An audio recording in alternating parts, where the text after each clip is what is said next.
नमस्कार शेतकरी मित्रांनो, आज धाराशिव येथून लोणी मार्केट येथे पवन भाऊ साळवे यांच्याकडं गाय खरेदी करण्यासाठी अभिजित भाऊ आले होते. तर त्यांनी आज लोणी मार्केट येथून 6 गाई खरेदी केलेल्या आहे. तर अभिजित भाऊ, पवन भाऊ, सुनील भाऊ यांचा व्यवहार कसा वाटला?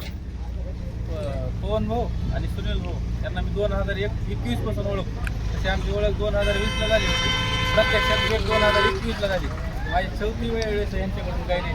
लोणी मार्केटला यायचं म्हणलं की ह्या दोघांशिवाय इथं व्यवहार करत नाही. 1 नंबर व्यवहार आहे आणि आपलं गाईचं 1 नंबर व्यवहार करून त्या माग गाई आपण नेलेले त्यांचा रिझल्ट कसं काय कसली दुधाला कसली इथून माग आम्ही जवळ 20 ते 22 गाई इथून घेऊन गेलो यांच्या दोघांमार्फत. आतापर्यंत म्हणजे किती क्षमते हायएस्ट आपल्या गोट्यात हायएस्ट गाय 38 लिटर चालली आपली.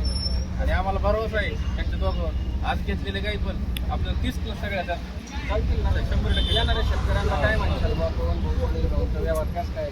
पवन भाऊ सुनील भाऊ विश्वास ठेवून 100% तुम्ही इथे या. लोक काही म्हणजे असं धोकाधडीचं काही बिलकुल नाही, बिलकुल नाही, बिलकुल नाही. क्वालिटी बघूनच एक रेट आहे नंबर, मार्केटला. एक नंबर.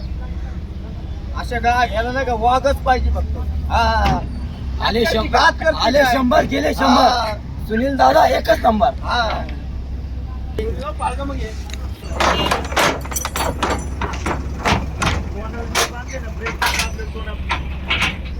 फोटो मारले होते का?